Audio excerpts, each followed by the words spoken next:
हरे कृष्णा। सभी भक्तों को मेरा सादर प्रणाम। तो फिर मैं आज और श्रीमद् भागवतम प्रथम स्कंद, आज है हमारा अध्याय 14। भगवान श्री कृष्ण का अंतर्धान होना। तो करते हैं शुरू। छोटे से कीर्तन से स्टार्ट करते हैं।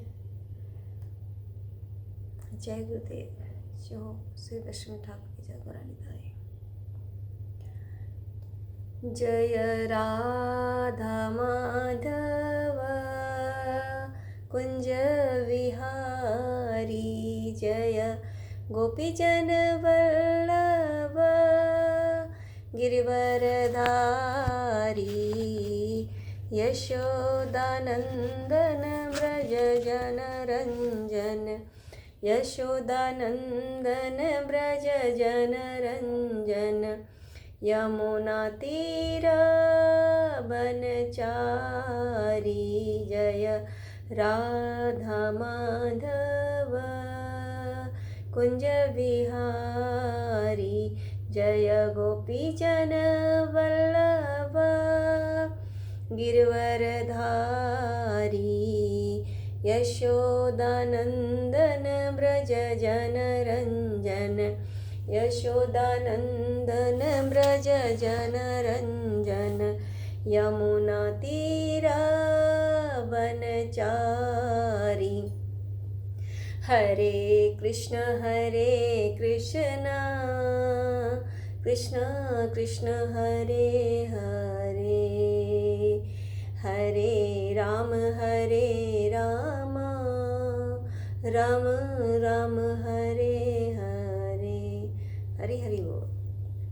ओम नमो भगवते वासुदेवाय, ओम नमो भगवते वासुदेवाय, ओम नमो भगवते वासुदेवाय। नरं चैव नरोत्तमं देवीं सरस्वतीं व्यासं ततो जयमुदीरयेत्। नष्टप्राय स्वभद्रेषु नित्यं भागवत सेवया भगवती उत्तम श्लोके भक्तिर्भवति नैष्टिकी। कृष्णाय वासुदेवाय देवकी नंदनाय च नंदगोपकुमाराय गोविंदाय नमो नमः। मूकं करोति वाचालं पंगुं लंघयते गिरिं, यत्कृपातमहं वन्दे परमानन्दमाधवं। श्रीचैतन्य ईश्वरं श्रीगुरुदीनतारिणं। हरि ओम। जय गुरुदेव। जय गौरानिताई।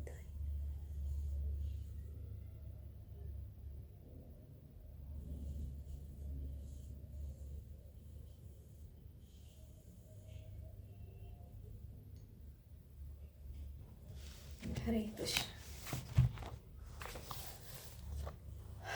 श्रीमद्भागवतम प्रथम स्कंद अध्याय 14। भगवान श्री कृष्ण का अंतर्धान होना। सुतुवाच संप्रस्थिते द्वारकायां जिष्णो बन्धुदिदीक्षया, ज्ञातुं च पुण्यलोकस्य कृष्णस्य च विचेष्टितम्। श्री सुख गोस्वामी ने कहा, भगवान श्री कृष्ण तथा अन्य मित्रों को मिलने तथा श्री भगवान से उनके अगले कार्यकलापों के विषय में जानने हेतु अर्जुन द्वारका गए। श्लोक नंबर है 2। व्यतीताः कतिचिन्मासास्तदा नायात् ततो अर्जुनः, ददर्श घोररूपाणि निमित्तानि कुरुद्वः। कुछ मास बीत गए किंतु अर्जुन वापस नहीं लौटे। तब महाराज युधिष्ठिर को कुछ अपशकुन दिखने लगे जो अपने आप में अत्यंत भयानक थे। कालस्य च, श्लोक नंबर है हमारा 3। कालस्य च गतिं रौद्रां विपर्यस्तुरतु धर्मिणः, पापीयसीं नृणां वार्ता क्रोधलोभानीता निरितात्मनाम्। उन्होंने देखा कि सनातन काल की गति बदल गई है और यह अत्यंत भयावह था। ऋतु संबंधी नियमितताओं में विघ्न पड़ रहे थे। सामान्य मनुष्य अत्यंत लालची, क्रोधी तथा धोखेबाज हो गए थे। वे देख रहे थे कि वे सभी जीविका के अनुचित साधन अपना रहे थे। श्लोक नंबर 4 है। जिह्या प्रायं व्यवहितं साठ्यं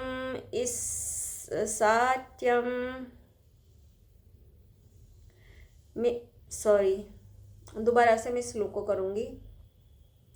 जिह्या प्रायं व्यवहितं साठ्यं श्रम च सौहृदं पितुमातृसुहृतभ्रातृदम्पतीनां च कल्कनम्। समस्त सामान्य लेन देन यथा यहाँ तक कि मित्रों के बीच के व्यवहार तक कपट के कारण दूषित हो गए थे। पारिवारिक विषयों में पिता माता तथा पुत्रों के बीच, शुभचिंतकों के बीच तथा भाई भाई के बीच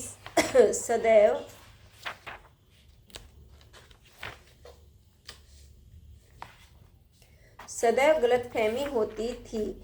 यहाँ तक कि पति तथा पत्नी के बीच भी सदैव तनाव तथा झगड़ा होता रहता था। श्लोक नंबर 5 है हमारा। निमित्तानि अति अरिष्टानि काले तु अनुगते नृणाम लोभ आदि अधर्म प्रकृतिम दृष्टा उवाच अनुजम नृपः। कालक्रम में ऐसा हुआ कि मनुष्य लोभ, क्रोध, गर्व इत्यादि के अव्यस्त हो गए। महाराज युधिष्ठिर ने इन सब अपशकुनों को देखकर अपने छोटे भाई से कहा। श्लोक नंबर है हमारा 6। युधिष्ठिर उवाच संप्रेषितो द्वारकायां जिष्णुर्बन्धुदिदीक्षया ज्ञातुं च पुण्यलोकस्य कृष्णस्य च विचेष्टितम्। महाराज युधिष्ठिर ने अपने छोटे भाई भीमसेन से कहा, मैंने अर्जुन को द्वारका भेजा था कि वह अपने मित्रों से भेंट कर आए और भगवान श्री कृष्ण से उनका कार्यक्रम जानता आए। श्लोक नंबर हमारा 7 है। गताः सप्ताधुना मासा भीमसेन तवानुजः नायाति कस्य वा हेतोर्नाहं वेदेदमज्जसा। जब से वह गया है तब से 7 मास बीत चुके हैं, फिर भी वह लौटा नहीं। मुझे ठीक से पता नहीं है कि वहाँ क्या हो रहा है। श्लोक नंबर हमारा है 8। अपि देवर्षिणा आदिष्टः सकाल अयम् उपस्थितः यदा आत्मनः अंगम आक्रीडं भगवान उत्तसीसृक्षति। क्या वे अपने मर्त्यलोक की लीलाओं को समेटने जा रहे हैं, जैसा देवर्षि नारद ने इंगित किया था? क्या वह समय आ भी चुका है? श्लोक नंबर 9 है हमारा। यस्मान्नः संपदो राज्यं द्वाराः प्राणः कुलं प्रजाः आसंस पत्न विजयो लोकाश्च यदुनुग्रहात्। केवल उन्हीं से हमारा समस्त राजसी ऐश्वर्य, अच्छी पत्नियां, जीवन, संतान, प्रजा के ऊपर नियंत्रण, शत्रुओं पर विजय तथा उच्च लोकों में भावी निवास सब कुछ संभव हो सका। यह सब हम पर उनकी अहेतुकी कृपा के कारण है। श्लोक नंबर 10 है। पश्योत्पातान् नरव्याघ्र दिव्यान् भौमान् सदेहिकान् दारुणान् संसतः अदुरात् भयं न बुद्धिमोहनम्। हे नर व्याघ्र, जरा देखो तो कि देवी प्रभावों, पृथ्वी की प्रतिक्रियाओं तथा शारीरिक वेदनाओं के कारण उत्पन्न होने वाली कितनी खतरनाक आपदाएं हमारी बुद्धि को मोहित करके निकट के भविष्य में आने वाले खतरे की सूचना दे रही है। श्लोक नंबर है 11। उरुवछि बाहवः मह्यं स्फुरन्ति अंग पुनः पुनः बेपथुः च अपि हृदय आरात दास्यन्ति विप्रियम। मेरे शरीर का बायां भाग, मेरी जांघें, भुजाएं तथा आंखें बारंबार फड़क रही है। भय से मेरा हृदय घबरा रहा है। ये सब अनिष्ट घटना को सूचित करने वाला है। श्लोक नंबर है हमारा 12। शिवा ऐसा उदन्तम् आदित्यम अभिरोति अनल आनना माम अंग सारमेयः अयम अभिरेभति अभिरुवत। हे भीम, जरा देखो तो यह सियारन किस प्रकार उगते हुए सूर्य को देखकर रो रही है और अग्नि उगल रही है, और यह कुत्ता किस प्रकार निर्भय होकर मुझ पर भौंक रहा है। श्लोक नंबर है 13। सस्ताः कुर्वन्ति माम सव्यं दक्षिणं पस्वः अपरे वाहान च पुरुष व्याघ्र लक्ष्यैरुदतः मम। हे भीमसेन, हे पुरुष व्याघ्र, अब गाय जैसे उपयोगी पशु मेरी बाईं ओर से निकले जा रहे हैं और गधे जैसे निम्न पशु मेरी प्रदक्षिणा कर रहे हैं। मेरे घोड़े मुझे देखकर रोते प्रतीत होते हैं। श्लोक नंबर है 14। मृत्युदूतः कपोतः अयं उलूकः कंपयन् मनः प्रत्युलूक च कुहुवानेह विश्वम वै शून्यम इच्छितः। जरा देखो तो यह कबूतर मानव मृत्यु का दूत हो। उल्लू तथा उनके प्रतिद्वंदी कौओं की चीख मेरे दृश्य हृदय को दहला रही है। ऐसा प्रतीत होता है मानो वे संपूर्ण ब्रह्मांड को शून्य बना देना चाहते हैं। श्लोक नंबर 15 है हमारा। धूम्रादिशः परिधया कंपते भूः सहाद्रिभिः निर्घातश्च महांस्तात साकं च स्तनयितनुभिः। जरा देखो तो किस प्रकार धुआं आकाश को घेरे हुए है। ऐसा प्रतीत हो रहा है मानो पृथ्वी तथा पर्वत कांप रहे हों। बिना बादलों की यह गर्जन तो जरा सुनो और आकाश से गिरते वृक्षपात को तो देखो। श्लोक नंबर 16 है। वायुर्वाती खरस्पर्शो रजसा विसृजस तमः अस्रिगवर्षन्ति जलधा भीमस्तसमीव सर्वतः। वायु तेजी से बह रही है और वह सर्वत्र धूल बिखरा कर अंधेरा उत्पन्न कर रही है। बादल सर्वत्र रक्तिम आपदाओं की वर्षा कर रहे हैं। श्लोक नंबर 17 है। सूर्यहत प्रभं पश्य ग्रहमर्दमिथो दिवि संकुलेरभूतगणे जर्वलिते इव रोदसी। सूर्य की किरणें मंद पड़ रही हैं और तारे परस्पर भिड़ रहे प्रतीत हो रहे हैं। भ्रमित हो जीव जलते हुए तथा रोते प्रतीत हो रहे हैं। श्लोक नंबर 18।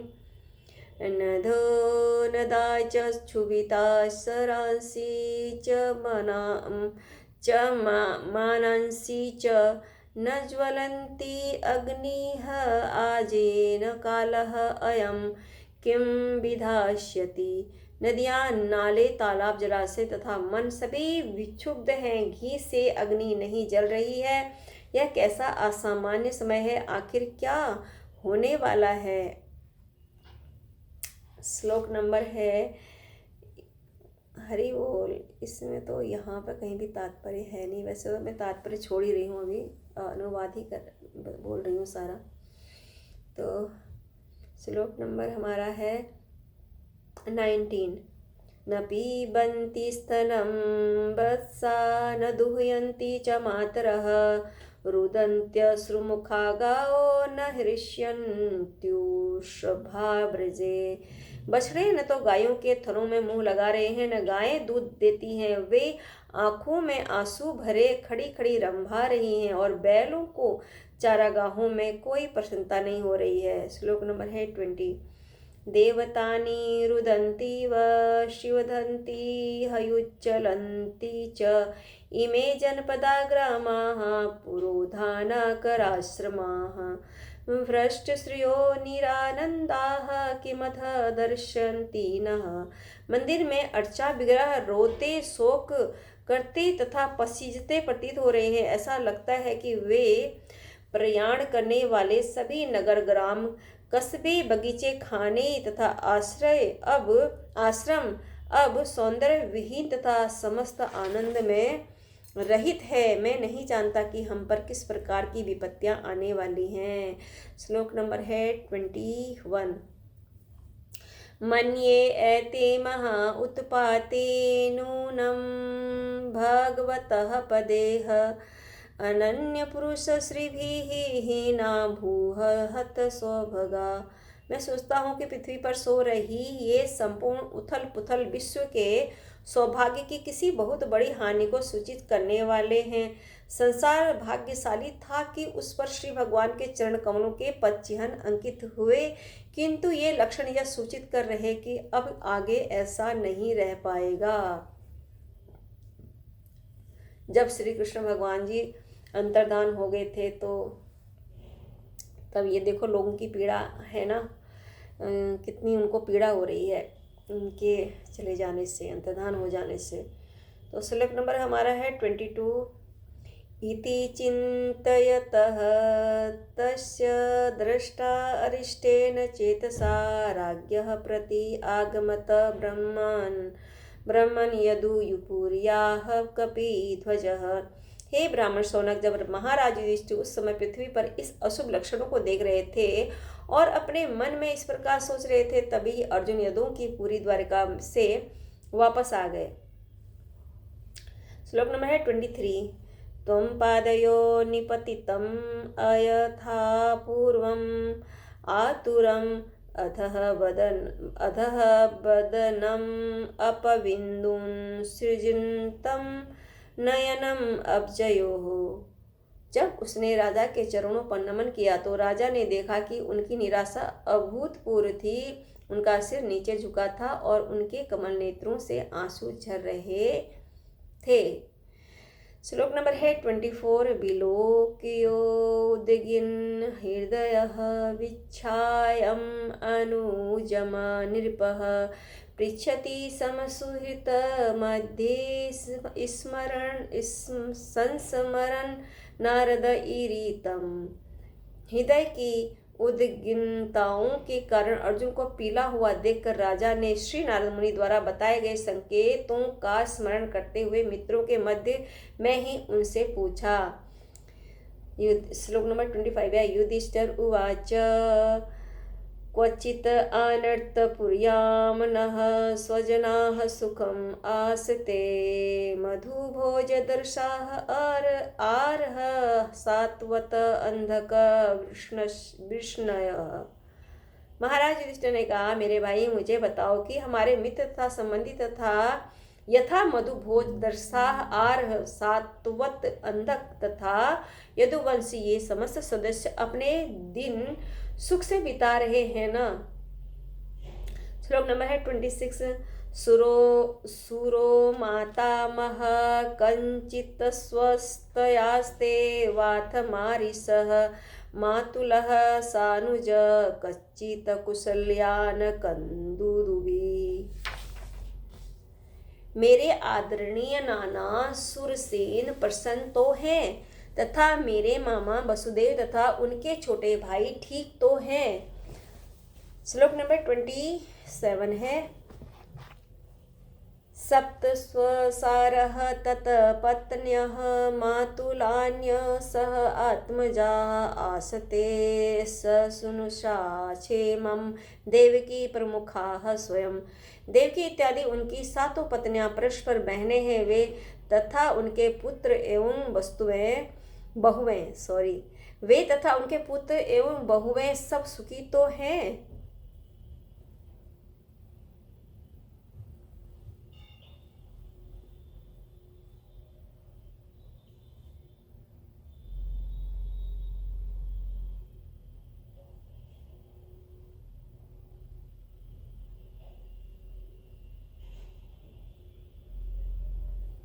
हमारा है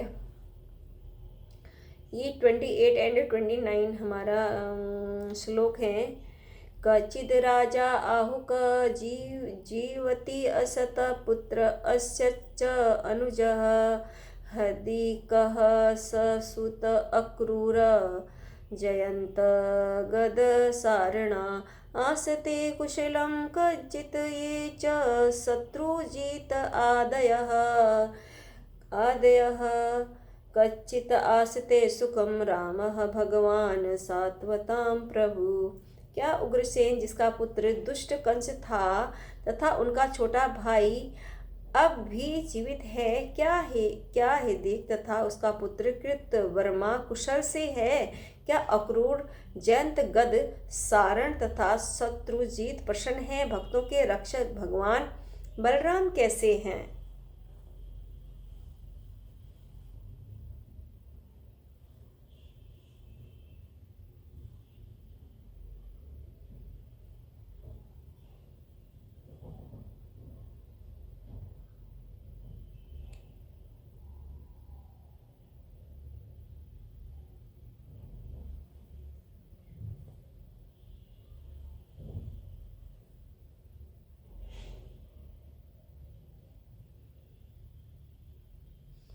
परमेश्वर यद्यपि अद्वितीय हैं, किंतु वे अनेक जीवों के रूप में विस्तार करते हैं।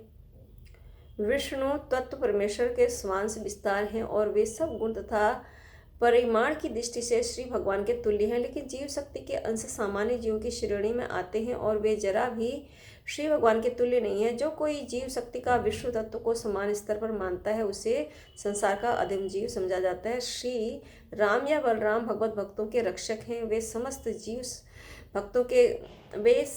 भक्तों के गुरु हैं और उनकी हेतु की कृपा से पतित आत्माओं का उद्धार होता है। भगवान श्री चैतन्य के आविर्भाव के समय श्री बलदेव श्री नित्यानंद प्रभु के रूप में प्रकट हुए थे, जिन्होंने जगाई तथा माधाई नामक दो अत्यंत अधम जीवों का उद्धार अपनी अहेतु की कृपा द्वारा किया। अतः यहाँ इसका विशेष उल्लेख है कि बलराम भगवत भक्तों के रक्षक हैं। उनकी दैवी कृपा से ही कोई परमेश्वर भगवान श्री कृष्ण तक पहुँच सकता है।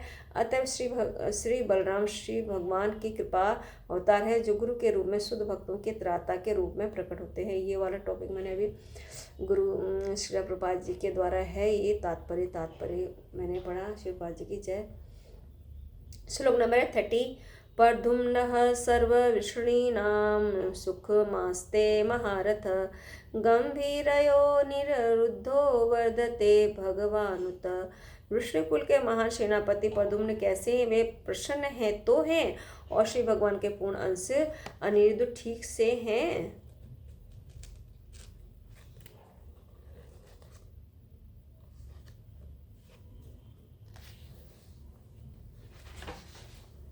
श्लोक नंबर है हमारा 31। सुषेण चारुदेशनः च सांबः जामवन्ती सुतः अन्ये च कार्ष्णी प्रवराः सपुत्रा ऋषभ आदयः। श्री कृष्ण के सभी सेनानायक पुत्र तथा सुषेण, चारुदेशन, जाम्बवती पुत्र सांब तथा ऋषभ अपने अपने पुत्रों से ठीक से तो रह रहे हैं।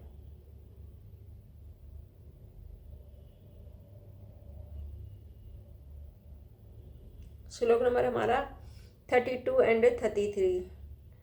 तथैवानुचरा सौरेह श्रुतदेवोदवादयः सुनन्दनन्द शीर्षणाया ये चान्ये सत्वर्षभाः अपि स्वस्तयास्ते सर्वे रामकृष्णभुजाश्रयाः अपि समरन्ति कुशलम् अस्माकं वदसोहिद्राः।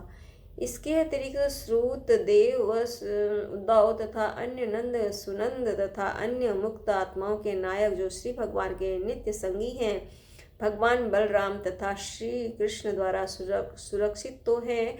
वे सब अपना अपना कार्य ठीक से चला रहे हैं ना? वे तो हमसे नित्य मैत्री पास में बधे हैं, हमारी कुशलता के बारे में पूछते तो हैं।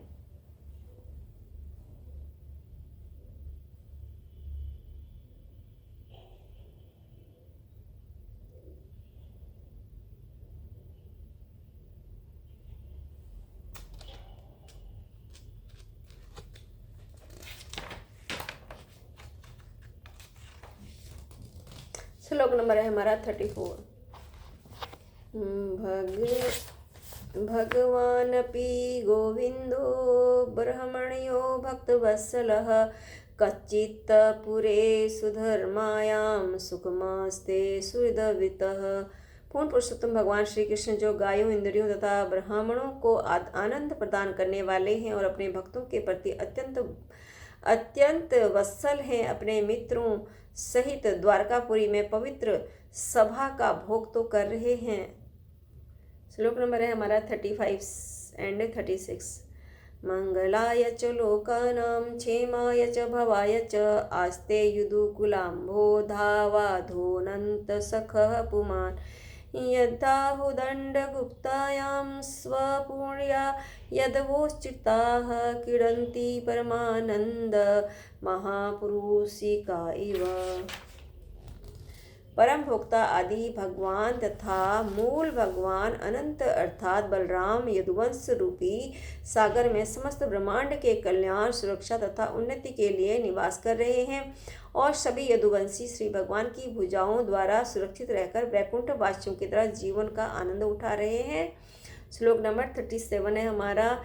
यतापाद सुसुणव मुख्य कर्मणा सत्य आयद्री अष्ट सहस्रयोषित निर्जत्य सख्ये त्रिस्तशान तत् आसीत हरन्ति ब्रज आयुध बल्लभा उचिताः। समस्त सेवाओं में सर्वाधिक महत्वपूर्ण श्री भगवान के चरण कमलों की सुशुरुआ करने मात्र से द्वारका स्थित सत्यभामा के अधीक्षण में रानियों ने श्री भगवान को प्रेरित किया कि वे देवताओं को जीत लें। इस प्रकार रानियां उन वस्तुओं को भोग करती हैं जो ब्रज के नियंत्रक की पत्नियों द्वारा भोग्य है। श्लोक नंबर हमारा 38 है। यदाहुदण्ड अभ्युदय अनुजीवनः यदुपर्वीराः हि अकुन्तोभ्या मुहुः अधिक्रमति अघिभिः आहतां बलात् सभां सुधर्मां सुरततम् उच्चिताम्।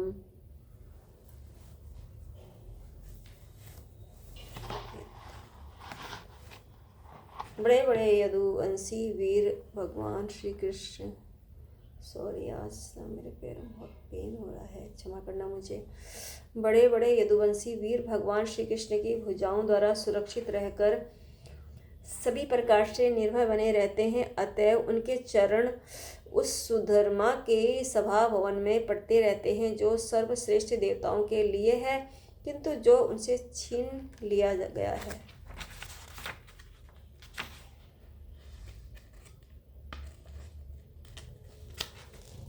श्लोक नंबर है हमारा 39।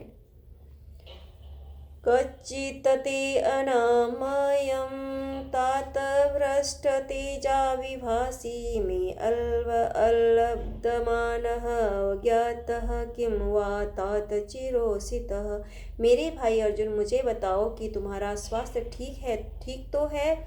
ऐसा लगता है कि तुम्हारे शरीर की कांति खो गई है। क्या द्वारिका में दीर्घकाल तक रहने के अंत व्यक्तियों द्वारा असम्मान तथा उपेक्षा दिखलाने से ऐसा हुआ है? श्लोक नंबर 40 हमारा। कचित अभिहतः अभावे शब्द आदि भी अमंगले नदन्तम् उक्तम् अभिर्थिभ्यः आशयायत प्रतिश्रुतम्। कहीं किसी ने तुम्हें अपमानजनक शब्द तो नहीं कहे या तुम्हें धमकाया तो नहीं? क्या तुम याचक को दान नहीं दे सके या किसी से अपना वचन नहीं निभा पाए? श्लोक नंबर है 41। कच्चित्तं ब्राह्मणं बालं गाम वृद्धं रोगिणं स्त्रियं शरणम् उपसृतं सत्वम् अत्याक्षी शरणप्रदः। तुम तो सदा से सुपात्र जीवों के यथा ब्राह्मणों, बालकों, गायों, स्त्रियों तथा रोगियों के रक्षक रहे हो। क्या तुम उनके शरण मांगे जाने पर उन्हें शरण नहीं दे सके? श्लोक नंबर हमारा है 42। कच्चित्त्वं न अगमः अगम्यां गम्यां वा असत्कृतां स्त्रियं पराजितः वा अथ भवान् उत्तमेन अस्मे पथि। क्या तुमने दुश्चरित्र स्त्री के समागम किया है, अथवा सुपात्र स्त्री के साथ तुमने भद्र व्यवहार नहीं किया, अथवा तुम मार्ग में किसी ऐसे व्यक्ति के द्वारा पराजित किए गए हो जो तुमसे निकृष्ट है या तुम्हारे समकक्ष हो। श्लोक नंबर है 43। अपि स्वित्पर्यभुक्त था त्वं सम्भोजयान् वृद्ध बालकान् जुगुस्तिं कर्म कश्चित् कृतवान् न यत् अक्षमम्। क्या तुमने उन वृद्धों तथा बालकों की चिंता नहीं की जो तुम्हारे साथ भोजन करने के योग्य थे? क्या उन्हें छोड़कर तुमने अकेले भोजन किया है? क्या तुमने कोई अक्षम्य गलती की है जो निंदनीय मानी जाती है? श्लोक नंबर हमारा 44 है, जो लास्ट श्लोक है हमारा। कच्चित पृष्ठतमेनाथ हृदयेनात्मबन्धुना शून्योऽस्मि रहितो नित्यं मन्यसे तेऽन्यथा नरुक। अथवा कहीं ऐसा तो नहीं कि तुम इसलिए रिक्त अनुभव कर रहे हो क्योंकि तुमने अपने घनिष्ठ मित्र भगवान श्री कृष्ण को खो दिया हो। हे मेरे भ्राता अर्जुन, तुम्हारे इतने निराश होने का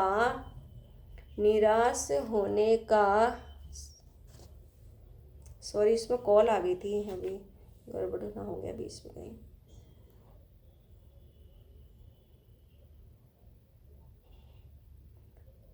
तुम्हारे इतने निराश होने का मुझे कोई अन्य कारण नहीं दिखता।